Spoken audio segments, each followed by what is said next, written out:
할머니가 읽어주는 하나님 말씀. 쉬운 성경 사도행전 8장. 사울은 스데반이 죽임당한 것이 마땅하다고 생각했습니다. 그날에 예루살렘 교회에 큰 박해가 시작되었습니다.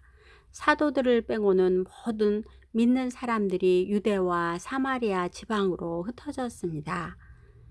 경건한 사람들이 스데반을 묻어주고 그를 생각하며 통곡하였습니다. 한편 사울은 교회를 없애버리려고 집집마다 찾아다니면서 남자든 여자든 닥치는 대로 끌어내어 감옥에 넣었습니다. 흩어진 사람들은 어디를 가든지 하나님의 말씀을 전했습니다. 빌립은 사마리아 성으로 가서 그곳 사람들에게 그리스도를 전파하였습니다. 사마리아 사람들은 빌립이 하는 말을 듣고 그가 행하는 기적을 보자 한 마음으로 빌립의 말을 귀담아 들었습니다.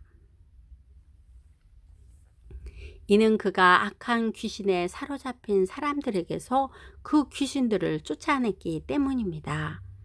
귀신들은 큰 소리를 지르며 몸에서 빠져나갔습니다. 빌립은 중풍에 걸린 사람과 다리 저는 사람들도 많이 고쳐주었습니다. 사마리아 성에는 큰 기쁨이 넘쳤습니다. 사마리아 성에 시몬이라는 사람이 있었습니다. 빌립이 사마리아에 오기 전만 해도 시몬은 성에서 마술을 하면서 사람들을 놀라게 하기도 하고 스스로 위대한 인물이라고 하면서 잘난 체하던 사람이었습니다.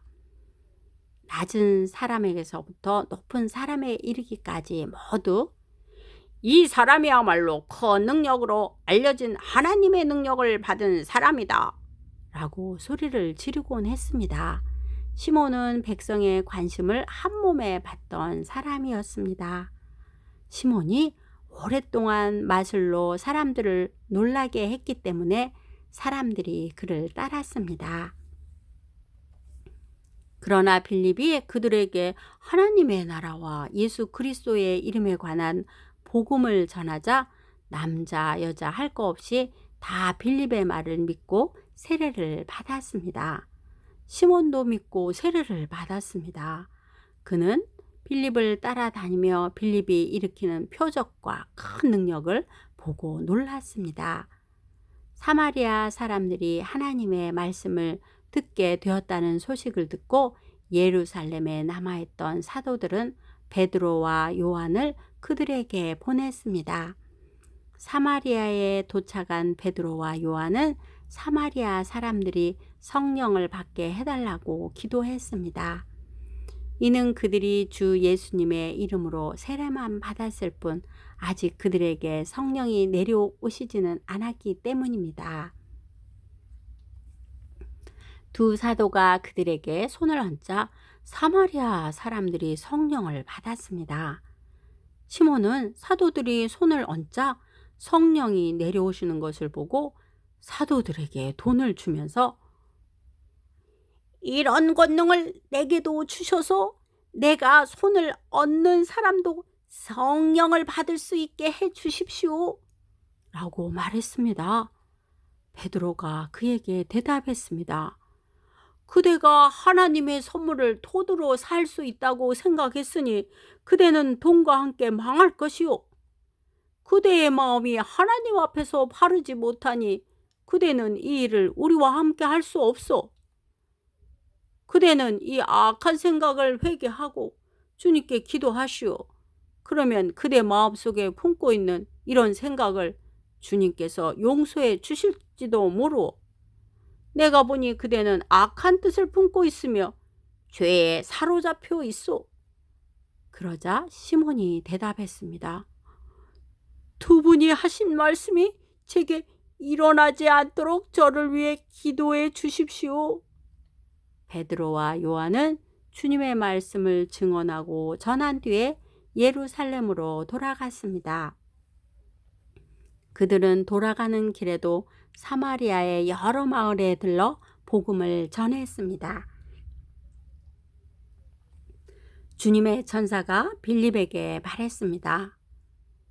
일어나 예루살렘에서 가사로 내려가는 남쪽 길로 가거라.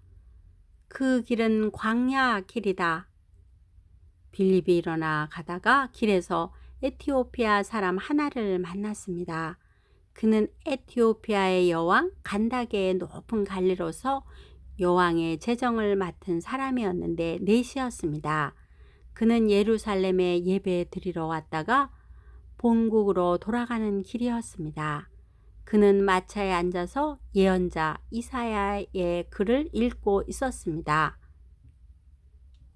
성령이 빌립에게 저 마차로 가까이 가거라 하고 말씀하셨습니다. 빌립이 달려가서 그 사람이 예언자 이사야의 글을 읽는 것을 듣고 지금 읽고 있는 것을 이해하십니까? 라고 물었습니다. 그는 가르쳐주는 사람이 없는데 제가 어떻게 이해할 수 있겠습니까? 라고 대답했습니다.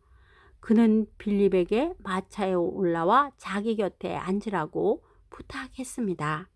그가 읽던 성경 구절을 이것이었습니다. 그는 도살장으로 가는 양처럼 끌려갔다. 털을 깎는 사람 앞에 있는 양처럼 잠잠했으며 입을 열지 않았다. 그는 모욕을 당하고 바른 재판을 받지 못했으니 누가 감히 그의 후손에 대해 말할 수 있단 말인가. 이 땅 위에서 그의 삶은 끝났다. 에티오피아 내시가 빌립에게 물었습니다. 이 말은 누구를 두고 한 말입니까? 예언자 자신을 두고 한 말입니까? 아니면 다른 사람을 두고 한 말입니까? 빌립이 입을 열어 이 성경 구절로부터 시작해서 그 사람에게 예수님에 관한 복음을 전했습니다. 그들이 길을 가다가 물이 있는 곳에 이르자 내시가 말했습니다. 보십시오. 여기 물이 있습니다. 제가 세례를 받는데 장애될 만한 것이 있습니까? 내시는 마차를 세우게 했습니다. 빌립은 내시와 함께 물로 내려가 그에게 세례를 베풀었습니다. 그들이 물에서 올라오니 주의 영이 순식간에 빌립을 어디론가 데려가셨습니다. 내시는 빌립을 다시 보지 못했습니다. 하지만 그는 기쁨에 차서 가던 길을 계속 갔습니다. 빌립은 아소도라는 성에 나타나 거기에서부터 가이사라에 이르기까지 온 마을을 다니면서 복음을 전했습니다. 오늘도 말씀 한 장 잘 듣고 읽었네요. 우리의 힘으로는 다른 사람을 완전히 사랑할 수가 없어요. 우리가 사람을 당연히 사랑해야 하는 이유가 있어요. 하나님께서 먼저 우리를 사랑해 주셨기 때문이에요. 그 하나님의 사랑을 생각하면 우리도 다른 사람을 사랑할 수가 있고 또 우리도 하나님의 사랑을 다른 사람에게 전할 수 있답니다. 기도의 후원자이고 지지자인 할머니가 사랑하고 축복해요.